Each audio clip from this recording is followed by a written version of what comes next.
পারে ওটা অন্য কেউ পারে, এই বিশ্বাস করার নাম শিরিক। আর শিরিক যে করে সে মুশরিক। কথা বলেন না? এটা আজ বাংলাদেশে আছে না নেই? বলেন বলেন। আমি একটা বলছি, আলা আলাহুল খালক ওয়াল আমর, তাবারাকাল্লাহু রাব্বুল আলামিন। আল্লাহ বলেন আমি বানিয়েছি এই সৃষ্টি জগৎ, এখানে আইন চলবে আমি আল্লাহর। সুতরাং আল্লাহর আইন বাদ দিয়ে যারা মানুষের তৈরি করা নিয়ম নীতি দুনিয়ায় কায়েম করার জন্য চেষ্টা করেন তারা মুশরিক। আর ফতোয়া লাগবে? এই গুনাহে যদি কেউ জড়িত থাকেন আপনি কিন্তু মাফ পাবেন না। অন্য গুনাহ করেন আপনি মাফ পেয়ে যাবেন, কিন্তু এই শিরিক করলে মাফ নেই। কারণ আল্লাহ আইন বানাতে পারে, অন্য কেউ আইন বানাতে পারে না। আরো জোরে বলেন। ক্ষমতার উৎস একমাত্র আল্লাহ, ক্ষমতার উৎস জনগণ নয়। কেউ যদি এই বিশ্বাস করে যে না জনগণ ক্ষমতার উৎস, সে মুশরিক। কথা বলছেন না কেন? এটা সেরকম মানুষ নেই, বহু মানুষ নেই। আশা করছি আমার এই ছোট্ট ইঙ্গিতে আপনি বুঝে ফেলেছেন। কেউ যদি বলে ক্ষমতার উৎস জনগণ, সে শিরিক করলো, শিরিক করলে সে মুশরিক। বাংলাদেশ জামাত ইসলামীর যে গঠনতন্ত্র, ওরা এই কথা বলে নাই, এই কারণে নিবন্ধন বাতিল করে দিয়েছে। তাহলে বোঝা যাচ্ছে আর যাদের নিবন্ধন বাতিল হয় না তারা তাদের গঠনতন্ত্রে এই কথা লিখে দিয়েছে যে ক্ষমতার উৎস জনগণ। তারা কি শিরিক করছে? কারণ আল্লাহ যেটা পারে ওটা অন্য কেউ পারে, আপনি তাকে ভাগ দিয়ে দিলেন। আমার মনে হয় আপনি না বোঝার ভান করে আছেন। আমি জানি এরা না বোঝার ভান করে আছে, এ বুঝবে না। এ কোরআন শরীফ বুখারী শরীফ দিয়ে হবে না, এ বাকারি শরীফ লাগবে। এরপরে যদি শিরিক না বোঝেন, বোঝেননি কে? হাত তোলেন তো, যে আমি এখনো বুঝিনি, আমি যে শিরিক করছি আমি এখনো বুঝিনি। হাত তোলেন। একজন দুই হাত তুলেছ, এদিকে আসো, ঝোড়ে কোদাল দিয়ে বোঝাচ্ছে। ওটা পাগল। ঠিক আছে। 4 নম্বরে 64 নম্বর আয়াত, এদিকে তাকান। ওয়ালাউ আন্নাহুম ইয়াযলামু আনফুসাহুম জাউকা ফাস্তাগফিরুল্লাহা ওয়াস্তাগফারা লাহুমুর রাসূল লাওয়াজাদুল্লাহা তাওয়াবার রহিমা। কোন মানুষ যখন নিজের নফসের উপরে জুলুম করে, নিজে অন্যায় করার পরে নিজেকে ধ্বংস করে ফেলেছে, এরপরে নিজের পক্ষ থেকে ক্ষমা চাওয়ার জন্য আল্লাহর রাসূলের কাছে যায়। এখন রাসূল আছে? বলে না কেন? রাসূলের নায়েব আছে। এই যে যারা ইলম পেয়েছে এরা রাসূলের নায়েব, ইস্তারাভিষিক্ত নায়েবে রাসূল, উত্তরাধিকারী। তার মানে আপনি অপরাধ করে ফেললে না জেনে বা জেনে আপনি এদের কাছে, এই রাসূলের নায়েবদের কাছে আসার পরে এদেরকে বলবেন দোয়া করেন, ক্ষমা চান আমার জন্য, আমিও ক্ষমা চাই।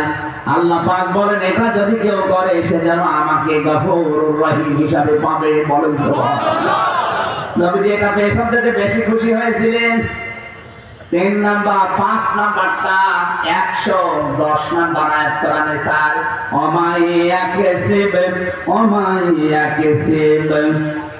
ومن يعمل سوءا أو يظلم نفسه ثم يستغفر الله يجد الله غفورا رحيما। কোন মানুষ যখন এই পৃথিবীতে নিজে অন্যায় কাজ করে অথবা জুলুম করে ফেলে নিজের প্রতি, সুম্মা ইস্তাগফিরুল্লাহ, অথবা আল্লাহর কাছে ক্ষমা চায়, ইয়াজিদিল্লাহা গফুরুর রহিমা, সে আল্লাহকে ক্ষমাশীল হিসাবে পাবে। এই 5টা আয়াতে আল্লাহর নবী সবচাইতে বেশি খুশি হয়েছিলেন। তিনি মাঝে মাঝে বলতেন সূরা নিসার এই 5টা আয়াত তামাম দুনিয়া দিয়ে দিল আমি এত খুশি হতাম না। বলেন সুবহানাল্লাহ।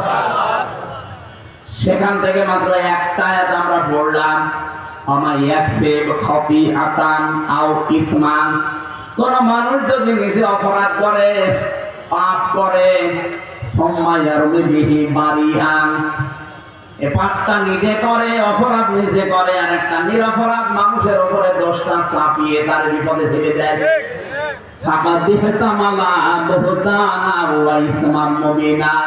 সে যেন প্রকাশ্য পাপের বোঝা বহন করে নিয়ে বেড়াচ্ছে। আর এই আয়াতটা আমার মনে হয় সব জায়গায় বেশি মিলে যাচ্ছে বাংলাদেশের সাথে। 15.5 বছরে এটা বেশি হয়েছে। নিজে অন্যায় করে, নিজে পাপ করে, আর একটা নিরপরাধ মানুষের মাথার উপরে দোষটা চাপিয়ে তার বিপদে ফেলে দেয়। এখন বলছে কিচ্ছু জানে না, ঘরে ঘুমিয়ে আছে, চোখ খুলে দেখছে জেলখানায়। কি গো, তুই গাছ কেটেছিস কখন? স্বপ্নে। এই যে গায়ে দিয়ে মামলা সেগুলো দিতে এভাবে দিত না। আরে ভাই, আমি গাছ কাটলাম কখন? গাড়িতে আগুন লাগিয়েছি কখন? স্বপ্নের ভেতরে। স্বপ্নে আগুন দিয়েছি, তাও মামলা হয়ে যাচ্ছে। আমার যে মামলা ছিল আপনারা শোনেননি? কে কোন পাগল নাকি সিরাজগঞ্জ থেকে ঢাকায় একটা তরবারি নিয়ে ঘুরছিল, তার পুলিশে ধরে যায়, কি করবি? সংসদ ভেঙে ফেলবো। তরবারি দিয়ে সংসদ ভাঙা যায়? তরবারি না, কাঁচি, ওই যে ধান কাটে ওই কাঁচি, ওটা তরবারি চালিয়েছে। ওরা জিজ্ঞাসা করছে কি, কেটে ফেলবো সংসদ, ভেঙে ফেলবো? সংসদ ভাঙা যায় না? আমি আমির হামজার ওয়াশরুমে উদ্বুদ্ধ হয়েছি, এই আমার এই মামলা দিয়ে আমাদের 3 বছর আটক করে রাখে। বলেন তো, শয়তান পর্যন্ত হাসবে না? কার দোষ কার ঘরে চাপিয়ে? অথচ যারা এগুলো করে তারা কিন্তু এখন রোগ আরামে নিরপরাধ হয়ে আছে। আমার এই অপরাধের সাথে যারা অপরাধী বানানো তাদের জড়িত, আমার মামলার আয়ু থেকে একেবারে যিনি পালিয়েছে উনি পর্যন্ত, কারণ ফাইল ওনার হাতে ছিল। বাকিগুলো তো সব শো, এদেরকে নিয়ে করিয়েছে। তার যারা অপরাধ করলো, যারা অপরাধ করেছেন, আমি যদি ক্ষমা না করি, আপনাকে দিয়ে আল্লাহ এরকম একটা অপরাধ করাবে, তারপরে আপনার মরণ হবে। এই জন্য এমন কোন দোষ একজনের উপরে চাপিয়ে দেবেন না যে দোষ সে করে না। এটা সবচেয়ে এখন বেশি সামাজিক যোগাযোগ মাধ্যমে বেশি হচ্ছে। যে লোকটা যে কাজের সাথে জড়িত না, তার নামে দোষটা চাপিয়ে আন্দাজে একটা মিথ্যা তথ্য ছড়িয়ে তার মান সম্মান নিয়ে সিনেমা লেখা হচ্ছে। আপনাকে দিয়ে আল্লাহ অপরাধ কিন্তু দুনিয়ায় আগে করাবে, এরপর আপনার মরণ হবে, এটা মনে রাখবে। এটা সূরা হামাযার তাফসীরে আছে। ওই লুল্লি কুল্লি, আল্লাহ বলেন সর্বনাশ, ধ্বংস হয়ে যাক লিকুল্লি, প্রত্যেকজন, প্রত্যেকটা ব্যক্তি। কোন প্রত্যেক ব্যক্তি? হোমাজাতিল লুমাজা, যারা সামনে পেছনে মানুষের দোষ চর্চা করে। আর ভাই, আমি তো নিজেকে নিয়ে চিন্তা ভাবনা করে শেষ করতে পারি না, মানুষকে নিয়ে ভাববো কখন?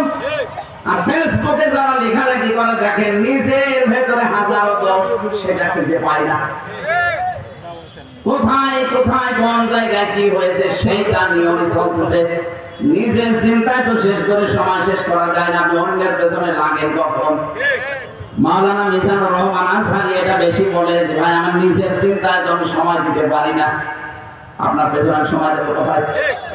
এমনি কয় বছর হায়াত পেয়েছি, এই হায়াতে আমার নিজের জীবনটা এখনো সংশোধন করতে পারলাম না। আর আমার নিজের ভেতরে যে দোষ আছে, এগুলো এখন আমি মুক্ত হতে পারি না।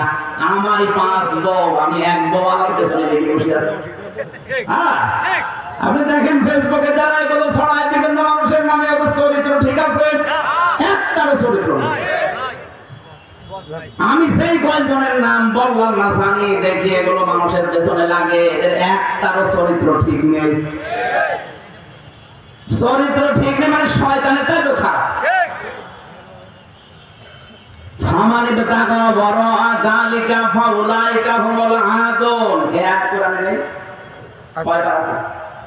একবার দুইবার না, অসংখ্য জায়গায় আল্লাহ একটা দিয়েছেন। ফামানি বেতাকা বড় আদালিকা ফাউলাইকা হুমুল আদুন, কেন দিয়েছেন? যে নিজের চায়ে যে স্ত্রী থাকার পরও যারা অন্য কাউকে কামনা করে, অন্য কারোর সাথে গোপনে লাইন লাগায়, এ মানুষগুলো সীমা লঙ্ঘনকারী। যারা আলেমদের বিরুদ্ধে, বিভিন্ন ওলামাদের বিরুদ্ধে ফেসবুকে লেখালেখি করে, দেখবেন ওদের চরিত্র ঠিক হয়ে যায়। 14 জনের সাথে লাইন করছে তারা, নিজের চরিত্র সংশোধন করার কোন খবর নেই, শুধু লেগে আছে হুজুরের পেছনে। আপনাকে যে আল্লাহ এইরকম অপরাধ করাবে যদি কারণ আমি উল্টা পাল্টা দোষ চাপিয়ে দেব। ইমাম মালিক রহমতুল্লাহ আলাইহির জামানার একটা কাহিনী পড়েছিলাম তাফসীরে। কি? আরে ভাই সময় তো অল্প, কখন কি করবো? আমি বললাম যে আসরের নামাজটা পড়ি একবার উঠি না, আপনারা তো এলাকার মাঝখানে এমন সময় দিলেন, কিভাবে কি করবো বলেন তো? যে আজ শেষ করা লাগবে না? এটা দিয়েছেন তো একটা উদ্দেশ্য নিয়ে, মানুষজন কিছু বোঝে নাকি খালি টাকার ধান্দায় আছে? আমাদেরকে টাকা দেওয়ার দরকার নেই। কালে ফের আমি কি করবো? আমি আজ শেষ করবো না, কালে ফের করবো, আমি কিছু বুঝি।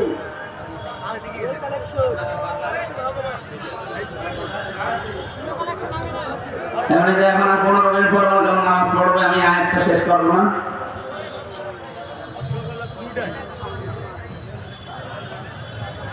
আজান হচ্ছে, এই ফাঁকে আপনারা এই যে যারা টাকা পয়সা পাওয়া, এর আগে থেকে কমপ্লিট করে নিতে পারে না, 1-1.5 মাস